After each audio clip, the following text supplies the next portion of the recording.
Alors, bonsoir à toutes et tous. Bonsoir, Diac Marc. Bonsoir, pasteur. Bonsoir, frère Dieu. Alors, comme promis, aujourd'hui, nous allons parler des finances dans le royaume de Dieu, n'est-ce pas? Amen, oui. Nous allons parler des finances dans le royaume de Dieu. Avant d'introduire, il est important que nous sachions que les finances sont très très importantes dans le royaume de Dieu. Les finances sont capitales dans le royaume de Dieu. Et avant de continuer, nous allons prier. Père Céleste, nous te bénissons, te magnifions pour ce direct. Merci parce que tu prépares les mots, tu prépares les paroles qui doivent sortir pour nous bénir, pour nous transfigurer, pour nous transformer. Et nous les recevons, nos cœurs sont ouverts pour les recevoir au nom puissant de Jésus. Amen. Merci Seigneur. Dans le nom de Jésus, nous allons prier. Amen. Alléluia. Amen. Alors, donc, comme je disais, il y a des choses que je dois informer, je dois donner. Ah, bienvenue ma fille Madeleine. Il y a des choses que je dois tout d'abord dire avant de te donner la parole. La première des choses, c'est quoi? La pauvreté, il faut rejeter la pauvreté. Il faut rejeter la pauvreté sous toutes ses formes. Ça, il faut le faire. Deuxièmement, bonsoir ma fille, bonsoir bien, merci, amen. Deuxièmement, il faut apprendre ses enfants à aimer Dieu. À aimer Dieu de tout leur cœur, de toute leur âme, de toutes leurs forces. Et la deuxième chose qui doit être ajoutée à cela, apprendre tes enfants à être responsables très tôt. À être responsables très tôt. Lorsque tes enfants, lorsque tu es pauvre et que tes enfants partent manger sur les autres, ils finiront par épouser leur manière de penser et leur Dieu. Un enfant de Dieu doit être responsable, doit être capable de nourrir ses enfants, doit être capable de veiller sur ses enfants. Mais si tu es pauvre, tes enfants iront manger ailleurs. C'est pourquoi il faut carrément rejeter la pauvreté. La troisième des choses, c'est quoi? Il ne faut pas dire que non, c'est à 50 ans je vais devenir riche, ou je vais marcher dans l'abondance ou à tel. Non. L'âge, il y a certains, dans l'ancien temps, tu verras, il y a certains rois, à 4 ans déjà, ils étaient rois. À 9 ans, ils étaient rois. À 13 ans, ils étaient rois.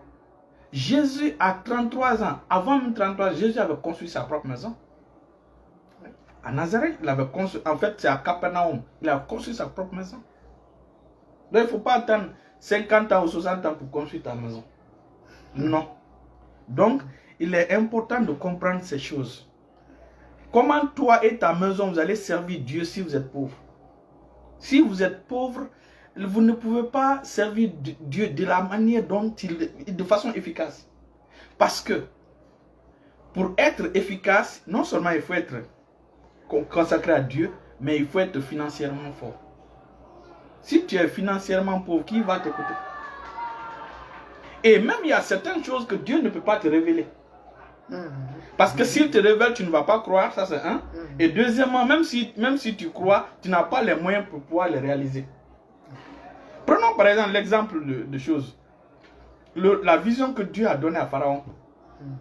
Dieu savait que Pharaon avait la capacité financière pour pouvoir régler ce problème, n'est-ce pas? Donc c'est pourquoi Dieu a donné cette vision-là à un homme riche, un roi. Sinon, il pouvait donner à un serviteur. Donc, il est important d'être financièrement bien. Donc, il faut rejeter carrément la pauvreté. Il ne faut pas accepter la pauvreté.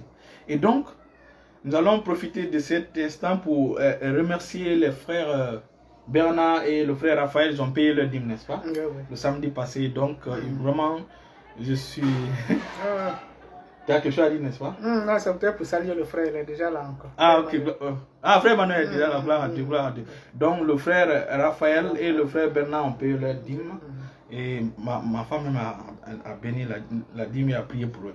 Donc, que le Seigneur vous comble de toutes sortes de richesses au nom de Jésus. Amen. Spirituel, matériel, au nom puissant de Jésus. Amen. Alors, donc, je vais te laisser, alors, parce que c'est toi qui va nous... donc je te laisse la parole. Et je vais dire ceci, beaucoup de chaînes vont tomber aujourd'hui, beaucoup de chaînes tomberont dans la suite de ce direct, beaucoup de chaînes tomberont. Bienvenue frère Emmanuel, bienvenue ma fille, Rose Patricia, de l'amour. Oui. Merci, pasteur, pour l'honneur. Que le nom de Jésus soit élevé, soit honoré, soit glorifié. Amen. Et nous avons posé la question sur la plateforme de savoir est-ce que la pauvreté garantit l'accès au paradis. Ou est-ce que être riche est synonyme d'aller en enfer? Donc tout d'abord, avant de continuer, il faut répondre clairement à cette question avant de continuer. Oui. Aller en enfer ou aller au paradis, la question c'est sur le péché. Et non sur l'argent. Donc il faut enlever l'argent de ce jeu. C'est le péché qui amène quelqu'un en enfer. Ce n'est pas l'argent qui amène quelqu'un en enfer, c'est le péché. Donc, lorsque vous lisez la Bible, de Genèse jusqu'à Apocalypse, on ne dira pas que parce que tu es riche, tu vas aller en enfer. Non. Ou parce que tu es pauvre, tu vas aller au paradis. Ça, c'est clair. Le critère pour aller au paradis, c'est d'accepter Jésus-Christ. Ce n'est pas de Donc, que tu sois riche, que tu sois pauvre, lorsque tu acceptes Christ et que tu vis selon ses commandements, ses règles, tu vas au paradis.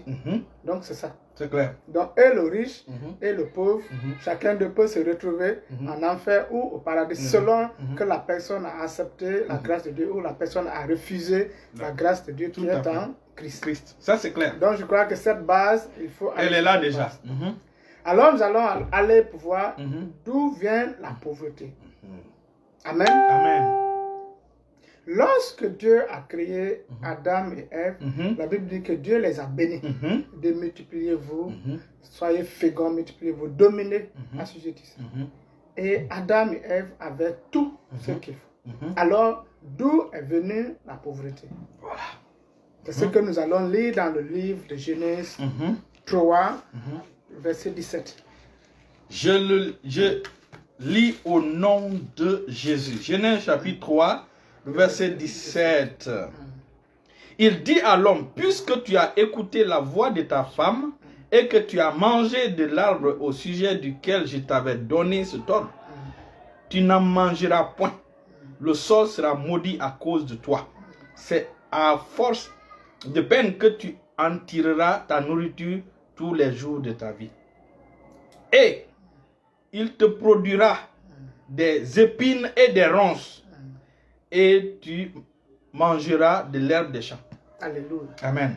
Donc c'est là l'origine de la C'est pauvreté. à la sueur de ton visage que tu mangeras du pain jusqu'à ce que tu retournes dans la terre d'où tu as été pris, car tu es poussière et tu retourneras dans la poussière.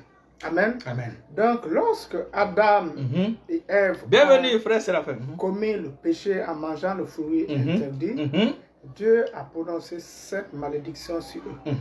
Et la malédiction vient attaquer l'activité que Adam était censé faire, faire l'agriculture, il se nourrissait. Effectivement, cultiver et garder. Donc Dieu a dit, à partir de maintenant, la terre ne te produira plus ses fruits. Donc la terre va produire des épines, des ronces pour toi. Donc c'est là la malédiction, la pauvreté. Il faut vraiment suivre ce direct. Nous allons finir normalement dans 20 minutes. Donc il faut vraiment suivre ce direct, c'est très important. Parce que beaucoup de chaînes vont tomber. Amen. Donc c'est là l'origine de la pauvreté. Donc la pauvreté est venue plus parce que Adam et Ève ont commis le péché et Dieu a maudit l'œuvre de leurs mains. Donc depuis ce temps, la pauvreté plane sur tout le monde. Oui. Cette malédiction. Donc la pauvreté est une malédiction. C'est une malédiction qui plane. La pauvreté n'a rien à voir avec la bénédiction. N'a rien à voir avec la bénédiction. Donc c'est une malédiction. C'est une malédiction que Dieu a prononcée suite à la désobéissance d'Adam et Ève. Et dès lors, pour quitter cette malédiction, pour quitter sous l'influence de cette malédiction, de la pauvreté. On y va, excusez. Donc, pour quitter sous l'influence de cette malédiction, il faut avoir une alliance avec Dieu. Et c'est ce qu'Abraham a fait. Abraham a eu l'alliance avec Dieu. Lisons les termes de l'alliance en Genèse 22, le verset 17 à 18. Genèse chapitre 22, le verset 17 à 18. 17 à 18. Je lis au nom de Jésus. Toutes les nations de la terre seront bénies en ta postérité. 17. Je te bénirai et je multiplierai ta postérité comme les étoiles du ciel et comme le sable qui est sur le bord de la mer. Et ta postérité possédera la porte de ses ennemis. Wow. Amen. Wow. Donc c'est ça, vous connaissez un peu l'histoire. Il dit toutes les nations de la terre seront bénies en ta postérité parce que tu as obéi à ma voix. Exactement. On connaît un peu l'histoire. Dieu a dit à Abraham de sacrifier l'enfant. C'est pas grave. Isaac. De sacrifier. Satan, tu es vaincu. On a acheté un système là pour caler le téléphone, mais bon, ça va aller, allons-y. Après, on va bien disposer. Oui. Vas-y. Donc, Donc, je disais, on connaît un peu l'histoire. Dieu a demandé à Abraham de sacrifier Isaac, qui était son fils unique. Et Abraham a obéi avec la foi. Et Dieu a vu cette foi. Et Dieu a promis à Abraham que puisque tu m'as obéi, tu ne m'as pas épargné ton fils unique, je te jure par moi-même. Et les paroles de bénédiction ont commencé. Ouais. Ces paroles de bénédiction viennent annuler la parole de la malédiction que Dieu avait prononcée sur Adam. Adam. Exactement, je suis d'accord. À la place de cette malédiction, il y a la bénédiction qui est prononcée sur Abraham. On ne peut pas être béni et maudit à la fois. Donc, à partir du moment où Abraham rentre dans l'alliance avec Dieu, Abraham jouit de la bénédiction avec Dieu. Et lorsque vous lisez la vie d'Abraham, et même la Bible fait la conclusion, le résumé de la vie d'Abraham, en Genèse 24, le verset 1, la Bible dit que Abraham était vieux, avancé en âge. Et l'Éternel. Bienvenue, mon ami et serviteur Moïse Ropogui. Amen. Vous avez la dîme la dernière fois là. Ok. Merci, que le Seigneur vous bénisse, que le Seigneur vous bénisse. Donc la Bible résume la vie d'Abraham, la bénédiction que Dieu amène dans la vie d'Abraham. Et dit qu'Abraham était vieux, avancé en âge, et l'Éternel l'a béni en toutes choses. Et la Bible précise que c'est la bénédiction de l'Éternel qui enrichit et n'y fait d'aucun chagrin. Ici, nous parlons de la bénédiction qui enrichit et qui ne fait suivre d'aucun chagrin. Ça n'a rien à voir avec la bénédiction du monde. Ça n'a rien à voir avec la bénédiction du monde. Nous parlons de cette bénédiction qui t'enrichit et qui ne fait suivre d'aucune malédiction ancestrale. Aucune malédiction ancestrale. Les enfants qui deviennent fous dans la famille, la maladie qui vous trouble chaque jour, ce n'est pas cette bénédiction. Amen. Donc c'est la bénédiction qui vient sans peine. Donc, lorsque Abraham a eu l'alliance avec Dieu, la malédiction a été remplacée par la bénédiction. Donc cette malédiction de la pauvreté a été ôtée. Et maintenant, donne-moi un petit temps. Dans Galates chapitre 4, dans Galates chapitre 3, le verset 29, la Bible est claire là-dessus. Galates chapitre 3, le verset 29, la Bible déclare que, la Bible dit, Galates chapitre 3, il dit, et si vous êtes à Christ, vous êtes donc la postérité d'Abraham, hérité selon la promesse. Donc nous avons hérité cette même promesse et cette même bénédiction qu'Abraham avait. Amen. Voilà. Amen. Donc quand nous suivons la lignée, cette même bénédiction est rentrée dans la vie d'Isaac qui était l'héritier, la descendante d'Abraham. Et de Isaac, c'est venu à Jacob. De Jacob, cette bénédiction est venue sur Israël, sur les enfants d'Israël qu'ils avaient. Et lorsque nous lisons la Bible en Deutéronome 6, versets 4 à 11, nous voyons les paroles de l'Alliance. Deutéronome 6, on va le lire rapidement. Deutéronome chapitre 6, le verset verset 4 à 11. Verset 4 à 11, je lis dans le nom de Jésus. Écoute Israël, l'Éternel notre Dieu est le seul éternel. Tu aimeras l'Éternel ton Dieu de tout ton cœur, de toute ton âme, de toute ta force. Et ces commandements que je te donne aujourd'hui seront dans ton cœur. Tu les inculqueras à tes enfants et tu en parleras quand tu seras dans ta maison, quand tu iras en voyage, quand tu te coucheras. On va sauter au verset 10 maintenant. 10, il dit, l'Éternel ton Dieu te fera entrer dans le pays qu'il a juré à tes pères, à Abraham, à Isaac, à Jacob, de te donner. Tu posséderas de grandes et bonnes villes que tu n'as pas bâties. Amen. Des maisons qui sont pleines de toutes sortes de biens et que tu n'as point rempli des citernes creusées que tu n'as point creusées, des vignes et des oliviers que tu n'as point plantés. Alléluia. Ouais. Donc c'est ça la bénédiction. Gloire à Dieu. Dieu promet à vos enfants d'Israël que vous allez posséder de grandes et belles villes que vous n'avez pas bâties, que des gens, des païens ont bâties, mais vous allez récupérer ça. Des citernes creusées, c'est-à-dire que des grands puits, puisque c'était un peuple d'éleveurs agricoles, donc ils avaient besoin de l'eau.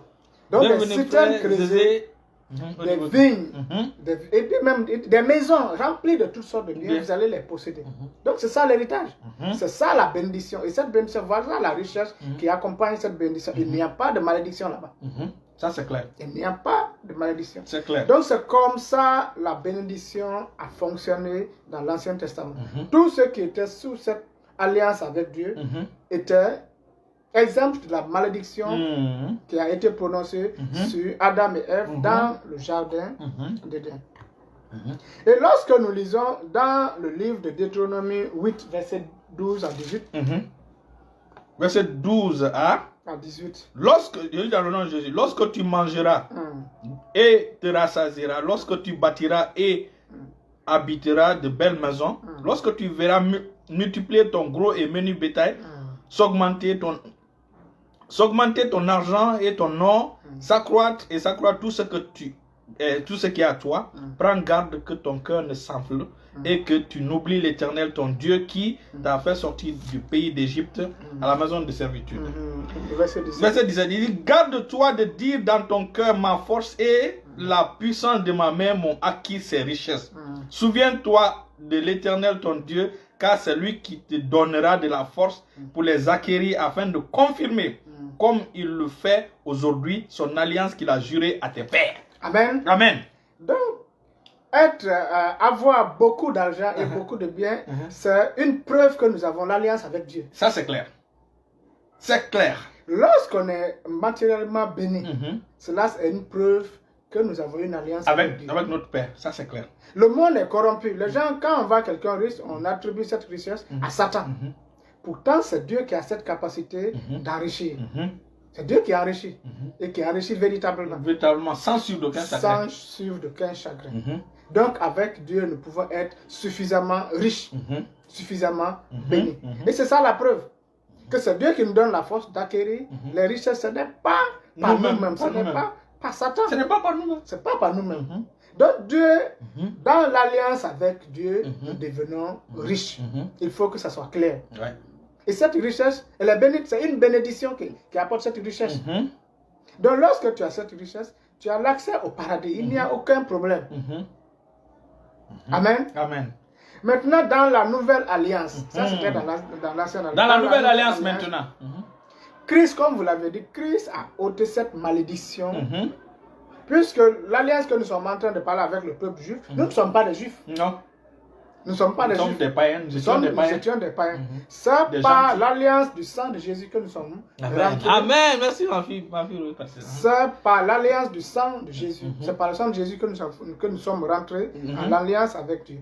Et nous avons vu sur la croix que Jésus a porté une couronne d'épines. Une couronne d'épines. Et la couronne d'épines symbolise la malédiction de la pauvreté. De la pauvreté.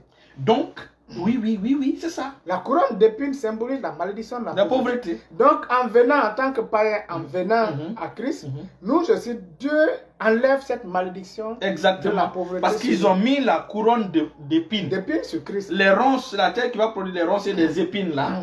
C'était la malédiction, n'est-ce pas? Maintenant, du fait qu'on l'a fait porter des couronnes d'épines, les épines ont percé sa tête et le sang a touché ces épines-là. Voilà comment il nous a délivrés de la malédiction de la pauvreté. Amen. Amen. Merci. Et c'est ça, c'est pourquoi vous avez dit dans Galates 3, verset 13 à 14, que Christ nous a racheté de la malédiction de la loi. Quelle loi? Depuis le jardin. Ce n'est pas de la loi de Moïse. Non, c'est pas de la loi de Moïse, c'est la loi de Genèse chapitre 2, le verset 16 à 17. Exactement. Donc en venant tu mangeras, tu mourras. En venant à Christ, Christ ôte cette malédiction sur nous et nous fait entrer dans l'alliance. Et cette alliance, c'est l'alliance de la bénédiction. Amen. Amen. C'est l'alliance de la bénédiction. Amen. Dans 2 Corinthiens 8, le verset 9, la Bible dit que vous connaissez la grâce de notre Seigneur Jésus-Christ, qui de riche qu'il était, s'est fait pauvre, afin que par sa pauvreté, vous fussiez enrichis. Amen. Amen. Donc Christ a acquis la richesse pour nous. Pour nous. Et il y a les 7 bénédictions du salut de Christ qu'on va le lire dans le livre d'Apocalypse 5, verset 12. Les 7 bénéfices du salut de Christ. Les 7 bénéfices du salut de Christ. Je lis dans le nom de Jésus. Amen. Apocalypse chapitre 5. Les 7 bénéfices. Aïe, aïe, aïe. Verset combien? Verset 12. Verset 12, je lis au nom de Jésus. Amen. Il disait d'une voix forte. Il dit, je regardais et j'entendis la voix de beaucoup d'anges autour du trône et des êtres vivants et des vieillards, et leur nombre était des myriades et des milliers de milliers. Il disait d'une voix forte, l'agneau qui a été immolé est digne de recevoir la puissance, la richesse, la sagesse, la force, l'honneur, la gloire et la louange. Alléluia. Il y a la richesse là-dedans. C'est ça, la richesse. La puissance vient après la richesse. Oui, la puissance, la richesse, la sagesse. Vous savez, lorsque je méditais sur les paroles, c'est ça, ça m'a fait. La Bible dit à Dieu, allez et faites de toutes les nations les disciples, les étudiants. N'est-ce pas? Donc Dieu nous accompagne avec la puissance. Mais derrière cette puissance, il envoie la richesse. Normalement la richesse. Parce que lorsque vous allez à l'évangélisation, vous avez besoin d'argent. Vous vous rappelez lorsque les gens ont suivi Christ dans le désert. André a dit à Christ, c'est pas Pierre, il dit, il faut chercher ces gens-là. Il dit, puisque nous allons, ici c'est un lieu désert, ils n'ont rien à manger. Jésus a dit, donnez-les vous-même à manger. Donc cette question revient aujourd'hui. Donnez-les vous-même à manger. Il dit, nous n'avons rien. Christ dit, pourquoi vous n'avez rien? En fait, ils sont censés avoir quelque chose. Avoir quelque chose. Nous sommes censés avoir quelque chose. Nous sommes censés avoir Amen. à ceux qui nous demandent. Amen. Nous sommes les censés chiennes vont tomber. Je vous ai dit. De quoi donner à celui qui est dans le besoin. Amen. Alléluia. Amen. Donc, en tant que chrétien, il faut être suffisamment riche. Et il y a un passage dans la Bible qui est vraiment intéressant, qu'on va le lire. Ça, c'est dans Ecclésiaste 16, 8, verset 16. Ecclésiaste chapitre 8, le verset 16. Ecclésiaste chapitre 8, le verset 16. Je lis dans le nom de Jésus. Amen. Lorsque j'ai appliqué mon cœur à connaître la sagesse et à considérer les choses qui se passent sur la terre, car les yeux de l'homme...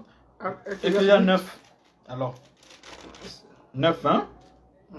9, verset 16. Ok, 9, 16, exactement. Et j'ai dit, la sagesse vaut mieux que la force. Cependant, la sagesse du pauvre est méprisée et ses paroles ne sont pas écoutées. Amen. Amen. Nous sommes censés aller annoncer la parole de aller Dieu. Parler de la part de Dieu. Mais la Bible précise que celui qui est pauvre, sa parole n'est pas considérée. N'est pas considérée. Amen. Amen. Lorsque tu es mal fichu, quelles que soient les paroles qui sortent de ta bouche, les gens ne t'écoutent pas. Il faut qu'on soit clair dessus. Lorsque tu es mal fichu, tu n'as rien, ta parole n'est pas écoutée. Et c'est pourquoi lorsque Christ nous envoie, il nous envoie non seulement avec la puissance, mais il accompagne cette puissance de la richesse.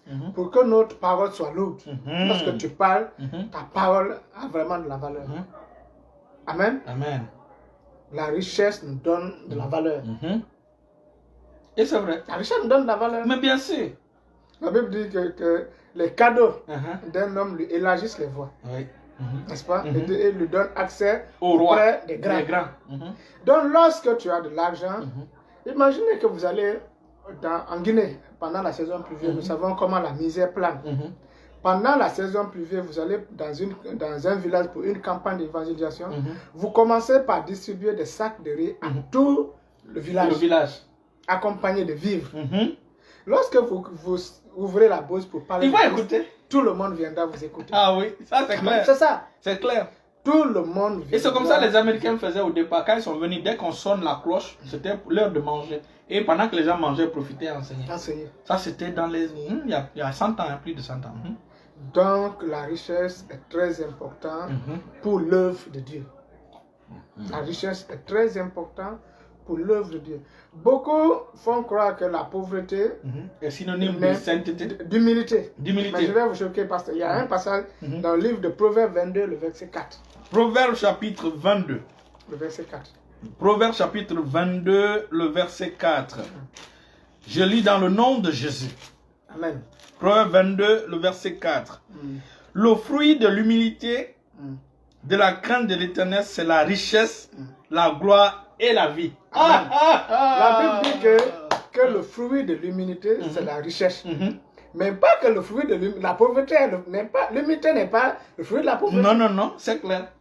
Donc, le fruit de l'humilité, de la crainte de l'Éternel, c'est la richesse, la gloire et la vie. Amen. Amen. Donc, si quelqu'un est riche, selon Dieu, la personne est humble. C'est pourquoi elle est riche. Oui. Et selon le passage, ça, c'est la Bible qui dit. Donc, quand tu es pauvre, c'est pas parce que tu es humble que tu es pauvre. Parce que si tu étais humble, tu ne serais pas pauvre. Parce que le fruit de l'humilité, c'est la richesse. La richesse, la gloire et la vie. Et même la gloire, la racine de la gloire veut dire la richesse. La richesse, bien sûr. Parce que la gloire, c'est le poids. Et le poids de quelqu'un, c'est sa capacité financière c'est ce qu'il déplace financièrement qui est son poids. Le poids d'un homme, c'est pas ses paroles, c'est sa capacité financière. La valeur d'un homme se trouve dans sa poche. Dans sa poche. Nous ne disons pas ces choses pour condamner ceux qui n'ont pas de moyens. Non. Nous voulons enlever cette mentalité de pauvre que l'Église a véhiculée pendant longtemps. En disant que pauvre comme un rat d'église. L'Église n'est pas pauvre. Bienvenue mon fils, prophète Raphaël Radno, bienvenue. Les chrétiens ne sont pas pauvres. Les chrétiens sont riches. Nous sommes les représentants de Dieu. De Christ, de Dieu. Nous sommes les ambassadeurs de Christ. Christ n'est pas pauvre, Dieu n'est pas pauvre. En tout cas, on doit être tout enfant. Et le Père n'est pas pauvre. Le Père n'est pas pauvre. Donc, il ne faut pas avoir la mentalité de pauvreté. Dieu prend plaisir pour bénir ses enfants. Amen. L'idée de Dieu, c'est que ses enfants soient des possédants. Amen. Il dit, vous prêterez à beaucoup de nations et vous n'emprunterez point. Vous serez à la tête et non à la queue. Vous serez les premiers et non les derniers. Donc la mentalité de pauvreté doit être arrachée. C'est pourquoi il faut considérer la pauvreté comme une malédiction. C'est ton ennemi. C'est ton ennemi. La pauvreté est un ennemi. Lorsqu'on prend quelqu'un, qu'il soit chrétien ou non chrétien, on le fait expérimenter la pauvreté et on le fait expérimenter la prospérité financière et on lui dit de faire le choix. Qu'est-ce qu'il va choisir? Toi chrétien, qu'est-ce que tu vas choisir? Mais c'est clair que c'est la prospérité que la personne va choisir. Oui, oui. C'est clair. Donc la pauvreté, considérez la pauvreté comme une malédiction. C'est un ennemi. Et vous allez sortir de la pauvreté. C'est un ennemi. N'acceptez pas. N'acceptez pas que les riches, il est plus difficile à un riche d'aller. Jésus a dit, c'est difficile mais c'est pas impossible. C'est pas impossible. Jésus a dit, il est plus difficile il est plus facile à un chameau de passer par le trou d'une aiguille qu'à un riche d'entrer dans le royaume de Dieu. Mais il n'a pas dit qu'il est impossible. Et le trou de l'aiguille, ce n'est pas l'aiguille physique là. C'était une porte à Jérusalem. Parce que dans chaque cour, même actuellement dans chaque cour, il y a la grande porte et la petite porte par laquelle les gens passaient. Et donc, la grande porte c'est pas le trou de l'aiguille, c'est la petite porte qui est le trou de l'aiguille. Et donc, lorsque les gens venaient vers la soirée, on avait déjà fermé la grande porte pour ne pas que les ennemis viennent attaquer la nuit. Donc, c'est par la petite porte maintenant que le gars passait avec son cheval. Il était sur son cheval et il passait à travers le trou là. Donc, c'était difficile et inconfortable pour le chevaux et pour le propriétaire de passer. C'est ce qu'on appelle trou de l'aiguille. C'est bien, bien de savoir ça. C'est ça. Et il n'est pas dit que le pauvre va aller au paradis. Aucun passage de la Bible ne dit que le pauvre va aller au paradis. Aucun passage, oui. Aucun passage. C'est celui qui trouve le passage peut mettre en commentaire. Non, c'est clair. Aucun passage ne dit que ne garantit le paradis aux pauvres. Ça, c'est clair. Au contraire. C'est clair. Amen. Amen. Dieu n'est pas pauvre. Dieu est riche. Si tu es représentant de Dieu, il faut apprendre à voir comme Dieu voit les choses. C'est très important. Quand Dieu est venu dans la vie des apôtres, leur vie a changé. La vie a changé, oui. La peste miraculeuse. Dieu est un Dieu d'abondance. Notre Père Céleste véhicule l'abondance. La Bible dit que à ses côtés, il y a des multitudes de joie. À sa droite des délices éternelles. Éternel. Amen. Et il dit quand à la fin de l'année, quand il passe, là où il passe, verse l'abondance. Verse l'abondance. L'abondance est versée partout où il passe. Avec Pierre, Jésus a fait la pêche miraculeuse. Que Pierre n'avait jamais fait depuis qu'il a commencé. Un vieux pêcheur, mais depuis qu'il a commencé à pêcher, il n'a jamais trouvé de poisson. Ah oui, ah oui.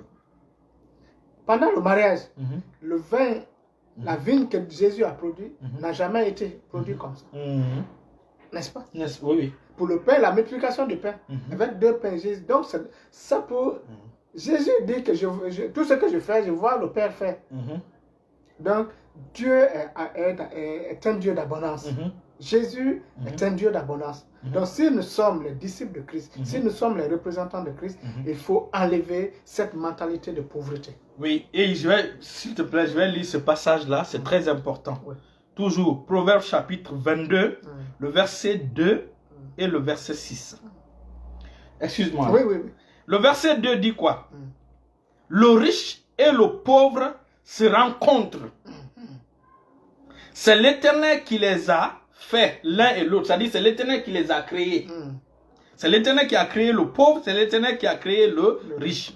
Mais ce n'est pas l'Éternel qui les a rendus pauvres, ni rendus riches. Ici, on dit le riche et le pauvre. Ici, ils n'ont pas dit le riche chrétien. Ils ont dit le riche et le pauvre se rencontrent. C'est l'Éternel qui les a créés, fait, fabriqués, créés, n'est-ce pas, l'un et l'autre. Maintenant, au verset 6, il dit, le riche domine sur le pauvre. Que ce soit maintenant un riche païen, il domine sur le pauvre. Que ce soit un pauvre chrétien, il va dominer sur le pauvre. La Bible est claire. Proverbe chapitre 22, le verset 7, il dit, le riche domine sur les pauvres. Et celui qui emprunte est l'esclave de celui qui prête. C'est pourquoi la Bible dit que vous prêterez. Et pourquoi on doit prêter? Elle dit vous n'emprunterez pas, mais vous prêterez. On doit prêter.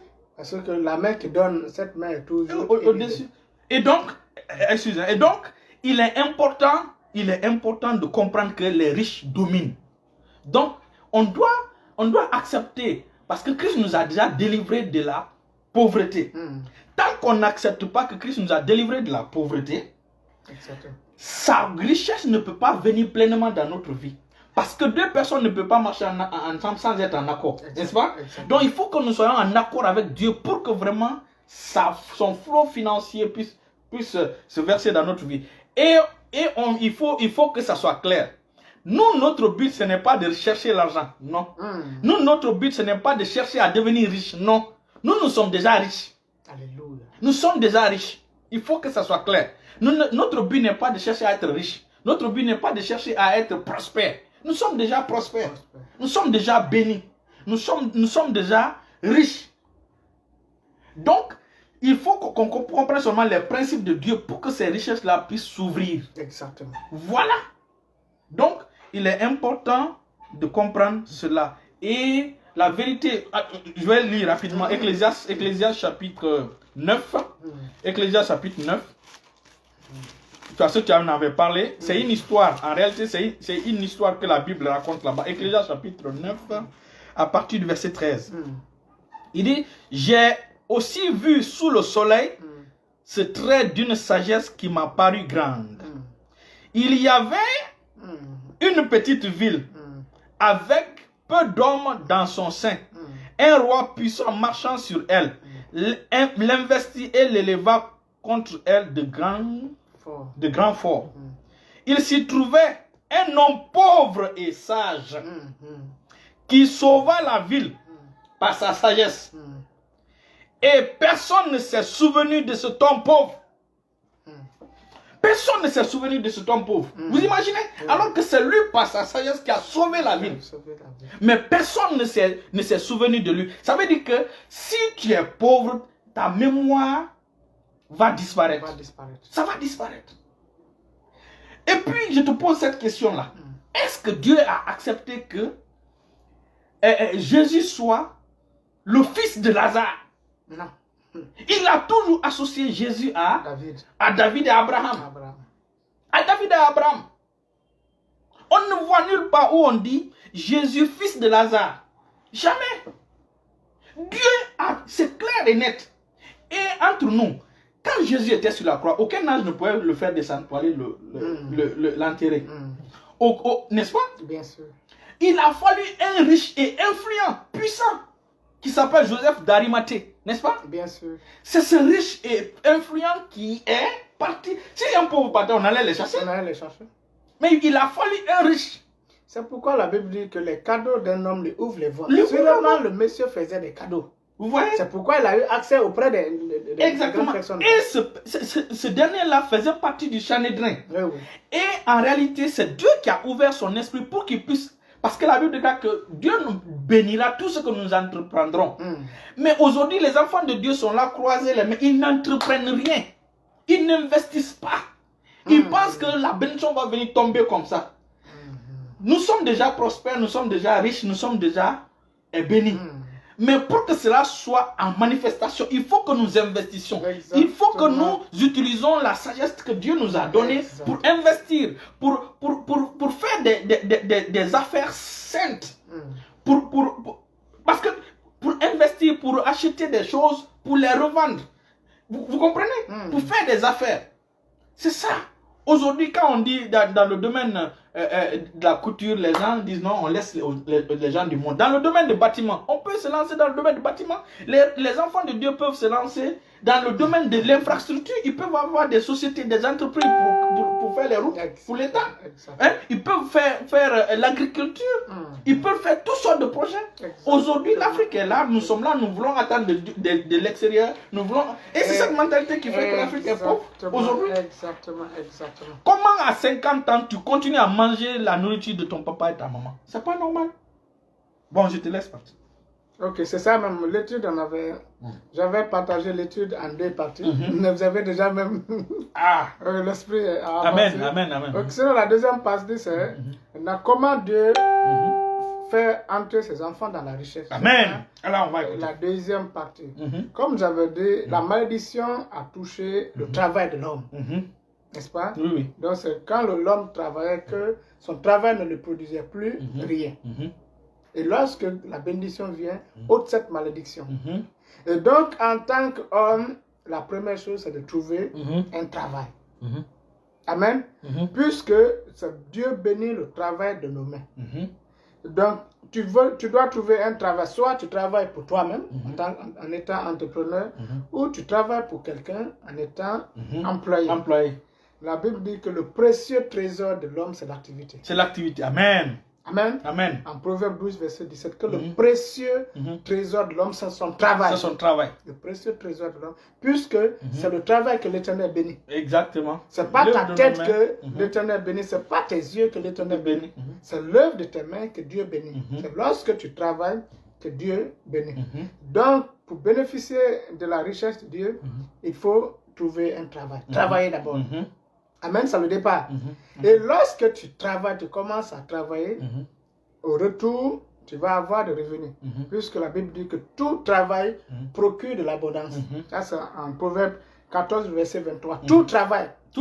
Menuisier, maçon, agriculteur, éleveur, tout travail procure de l'abondance. Et lorsque tu commences à travailler, couturière, ça soit clair. Il faut que lorsque tu commences à travailler, ton revenu doit être la première partie. La première chose à faire de ton revenu, c'est de donner ta dîme. Les gens ne veulent pas attendre ça, mais il faut qu'on le dise. La première chose à faire de ton revenu, c'est de donner ta dîme. Et la dîme représente 10% de ton revenu. Pourquoi donner la dîme? La dîme est un acte de reconnaissance. Que l'Éternel t'a béni. Dieu m'a béni. Et donc, la Bible dit que quand Job a été prudé, je suis venu nu et je vais me retourner nu. Donc, tout ce que j'ai, c'est Dieu qui m'a donné. Donc, pour un acte de reconnaissance, je donne le 10e. C'est ce que Dieu a prescrit. Je donne le 10e à Dieu pour dire, Seigneur, je compte sur toi. C'est toi qui me donnes la force, c'est toi qui me donnes la santé, c'est toi qui me donnes l'intelligence. Donc, tu dois donner ta dîme. Tu dois donner ta dîme. C'est ça la première chose. Et lorsque tu donnes ta dîme, Dieu te met au large. Les gens ne comprennent pas. Tu vois quelqu'un qui travaille, mais ses revenus ne savent pas où ça part. En Malachie 3, verset 12 à 13, 10 à 12, oui, oui. Ça veut dire que je menacerai le dévorateur. Pour celui qui paye la dîme, Dieu menace le dévorateur. Le dévorateur, c'est toute situation, tout problème qui vient pour bouffer ton argent. La fin du mois, tu as ton salaire, du coup, on t'appelle que telle personne est malade. Il y a tel problème. Il y a tel problème. Ta maman ou ta tante ou bien ta soeur. Et ton argent part là. Oui. Donc la dîme sécurise. Sécurise ton revenu. Ou bien les gens, tu es accro au problème de femmes. Ou bien tu es accro au problème de femmes. Ou à la ton drogue. argent va vers la femme. Ou à la drogue. Ou au jeu. Ou au jeu. Oui. Il y a au des jeu gens de qui hasard. sont accro au jeu de hasard. Donc ce sont là les dévorateurs. Et lorsque tu donnes ta dîme, Dieu t'épargne de cela. Dieu fait que tes enfants ne vont pas tomber malades. Il y a un homme de Dieu qui dit la dîme c'est le marteau de Dieu pour écraser la pauvreté. Alléluia. Amen. Donc c'est ça. Lorsque tu donnes ta dîme, Dieu tue le dévorateur. Parce que tu as fait ta part, Dieu va faire sa part. Dieu te protège. Il dit je menacerai. Vous verrez. Si je n'ouvre pas les yeux des cieux. Mettez-moi à l'épreuve. C'est la seule partie dans la Bible. Et je menacerai de le mettre à l'épreuve. Donc c'est ça, lorsque tu gagnes ton revenu, la première des choses, c'est de donner ta dîme. Et la deuxième, lorsque tu gagnes ton revenu, augmente ton savoir. Augmente ton savoir. Augmente ton savoir. Il faut te former. Il faut te former. Il faut te former. Il faut te former. Tu es peut-être aujourd'hui, tu tresses les ans. Tu es une coiffeuse. Au-delà de la coiffure, tu peux commencer à apporter des mèches. Bon, nous, comme chez nous, les mèches. Ou bien des habits. Des habits. Tu peux associer même. Tu peux associer ta coiffure à des habits. Habits de mariage. Habits de mariage. Tenue traditionnelle. De mariage, de couture. Tu peux associer même à ça. Ou tu es étudiant, tu commences à travailler. Ne te limite pas seulement parce qu'aujourd'hui, tu es un comptable dans une entreprise. Ne te limite pas puisque de nos jours, il y a des logiciels qui viennent. Mets-toi à jour. Prends une partie de ton argent pour te former. La Bible dit, dans le livre de Proverbes 4, verset 7 à 8, il dit, avec tout ce que tu possèdes, acquiert la sagesse, exactement. acquiert C'est ce que je la voulais. connaissance. Exactement. Donc, utilise ton argent pour augmenter ta valeur, pour augmenter ta valeur, ton intelligence. Aujourd'hui, je prends l'exemple, vous êtes un dentiste et vous avez vu un appareil qui est sorti. Avec l'appareil, vous êtes au top. Donc, pour vous, c'est d'économiser, achetez cet appareil. Ça va vous augmenter en valeur, ça va augmenter la valeur de votre clinique. Exactement. Donc, je reprends la première partie.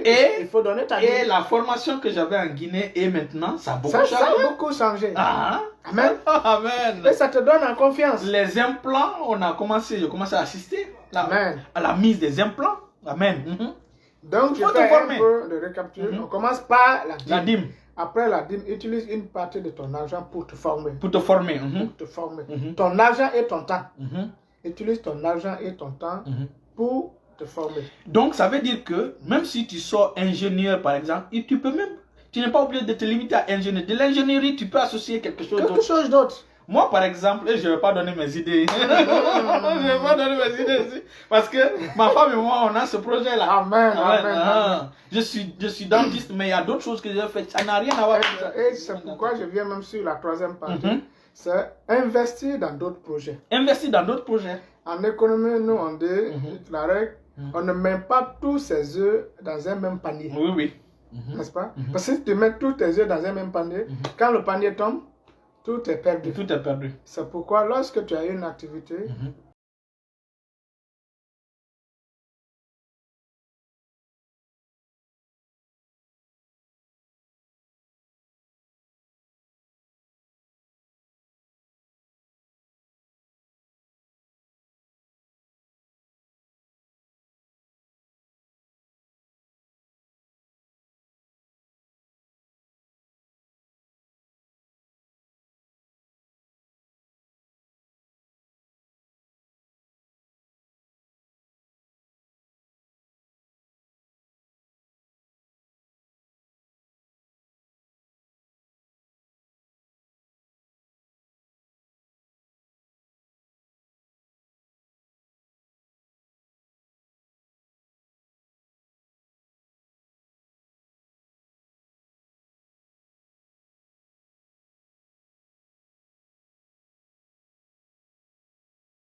que Dieu a, celui qu'il a résolu dans son cœur. Mhm. Car Dieu aime celui qui donne avec Joie. Mhm. Donc, fais un plan de largesse. Fais un plan pour donner, pour aider les autres. Et surtout, tu ne vas pas les donner chaque mois. Donc, si tu dois les donner vraiment, il faut qu'ils soient contents. S'il faut même attendre 2, 3 mois, 4 mois, 5 mois avant de donner, c'est bon. Oui, oui. Fais ton programme, fais ton plan, ça dit, mais sois généreux avec les gens. Ne sois pas quelqu'un qui est pingre. Quand on touche à son argent, il perd le sommeil. Oui, oui, quand on touche à son argent, il perd le sommeil. Ça ne doit pas être... Un enfant de Dieu ne doit pas être esclave de l'argent. Nous devons être les maîtres de l'argent. C'est la raison pour laquelle lorsque, comment on appelle ça, quelqu'un, on ne souhaite pas, quelqu'un part avec ton argent, ça ne t'affectera pas. Tu vas bien dormir chez toi. Tu vas bien dormir chez toi. Et nous sommes des gens qui n'amènent pas les gens au commissariat. Oui. Donc il faut comprendre cela. Donc il faut que nous comprenions cela. Et donc, au dernier point, c'est vrai, il y a beaucoup de clés, mais le dernier point, il faut commencer à penser grand. Commence à penser grand. Oui, oui. C'est très important. Ne te limite pas seulement à des Dieu est petits grand. projets. Amen. Marie-Madeleine Keita, bienvenue. Commence à te voir que dans 5 ans, je serai d'un côté de la Guinée. Oui. Ou le Bill Gates de l'Afrique. Commence à penser grand. Voilà. Je serai le Salomon de mon époque. Ou bien je serai celui qui va financer l'œuvre de Dieu dans beaucoup de ministères. Oui, oui. Je vais subventionner l'œuvre de Dieu dans plusieurs ministères. Commence, comme vous l'avez dit, les Bibles que nous recevons, ces Bibles-là ne tombent pas du ciel. Ce sont des gens qui ont imprimé en Corée du Sud. La Bible, Louis II, est imprimée en Corée du Sud. Et ce sont des chrétiens qui ont décidé de mettre leur argent pour que tout le monde, nous aussi... Et c'est subventionné pour que le prix diminue. Pour que nous ayons accès à ces livres. Donc, il faut commencer à voir grand. Ne te vois pas, lorsque tu fais tes projets, ne te limite pas seulement à que Dieu me donne seulement, je veux 2 chambres salon, moi avec ma petite famille. Non. Commence à te voir en train de nourrir des milliers de personnes. Commence à te voir en train d'aller donner des cadeaux dans des villages. Commence à être celui que lorsque l'État est dans le besoin, que l'État vient voir. Commence à te voir grand comme ça. Quand Dieu a dit à Abraham, commence à compter, compte les étoiles. Quelqu'un peut compter les étoiles? Non, c'est pour qu'il puisse voir grand. C'est pour qu'il puisse voir grand, pour qu'il puisse dépasser ses limites. C'est ça. En fait, nous sommes avec un Dieu il n'y a rien d'impossible à lui. Il n'y a rien d'impossible. Donc, il suffit seulement de commencer à voir grand. Commence à voir grand. Commence à voir grand. Parce que lorsque tu commences à voir grand, ça va développer ta foi à Dieu. En Dieu. Parce que tu ne vas pas dépendre de toi-même. Oui, oui. Aujourd'hui, tu es assis, tu dis, je veux que dans 5 ans, moi, je nourris 1000 personnes. 1000 personnes. Tu sais que le seul moyen pour toi de nourrir 1000 personnes, c'est d'être en alliance avec Dieu. Oui, oui. Je veux mettre des bus à la disposition des gens.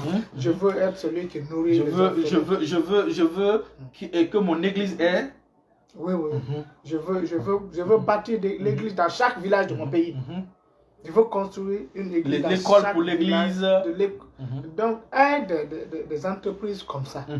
Aide des idées comme ça. C'est en cela et quand tu fais ça, Dieu est un accord, puisque Dieu cherche à bénir le monde. Effectivement. Dieu veut bénir, mais il passe par qui pour bénir? Tout à fait. Amen. Amen. Dieu veut passer par des gens. Nous devons être nous sommes vers la fin.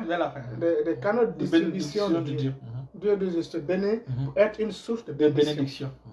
Tout à fait. Nous sommes bénis pour être source de bénédiction. Amen. Amen. Donc, en faisant tes projets, ne te limite pas seulement à toi seul. Ne te limite pas seulement à ta petite famille. Ne te limite pas même seulement à ton église. Non, commence à voir plus grand. Non seulement à ton église. N'est-ce pas, je te montrais la photo d'une église. Ne sois pas seulement une bénédiction pour ton église locale. C'est pas bien. C'est pas bien. Et regarde, même notre papa spirituel. N'est-ce pas, on donne la dîme. On donne la dîme de l'église à d'autres églises. À d'autres églises. Et même à part ça, il soutenait d'autres pasteurs qui n'étaient pas de notre église. Bien sûr. Il a même, tu te rappelles même, il a même acheté une télé et un mastoscope pour donner à un pasteur qui était dans l'évangélisation pour que quand il parte, le pasteur avait besoin d'équipement ou de télé pour mettre les films de Jésus arriver dans un coin. Oui, exactement. Il l'a fait. N'est-ce pas? Exactement. Voilà. Et la personne n'est pas de notre église. C'est comme ça. C'est ça. Donc c'est ça, il faut élargir ta tente. Élargir ta tente. Élargir ta tente. Commence à voir parce que nous sommes tous un. Nous travaillons pour le même but. Nous travaillons pour le même but. C'est pourquoi je me dis, pasteur, pourquoi, surtout dans le monde francophone, pourquoi on ne pense pas soutenir aussi l'évangélisation en Europe? En Europe, oui. Pourquoi attendre que seulement que les gens on reçoivent? Pourquoi les attendre Américains, recevoir? Pourquoi les églises ne peuvent pas s'organiser? L'Afrique doit se répartir sur tout le monde francophone. Les anglophones sont déjà en avance. Sur tout le monde francophone doit se répartir. Ça, c'est clair. Ah, c'est ça. Les gars, ils veulent être riches pour eux-mêmes. Ils ne veulent pas être riches pour Dieu. Ils ne veulent pas être riches pour Dieu. Ils veulent faire le fanfaronnage. J'ai fait ça, j'ai fait ça, j'ai fait ça. Est-ce que c'est ce que Dieu compte? Le nombre de maisons que tu as? Non. En fait, nous sommes dans la bataille de gain d'âme. Ton argent, c'est pour gagner les âmes. Satan veut aussi gagner des âmes. Gagner des âmes par l'argent. Il veut tout faire pour que les gens puissent compromettre Christ pour l'argent. Donc nous aussi, nous devons avoir l'argent pour ne pas que les gens compromettent. Et c'est pourquoi le pauvre est un peu compromettre. C'est pourquoi on encourage les pasteurs à enseigner, à enseigner comment les enfants de Dieu peuvent être riches.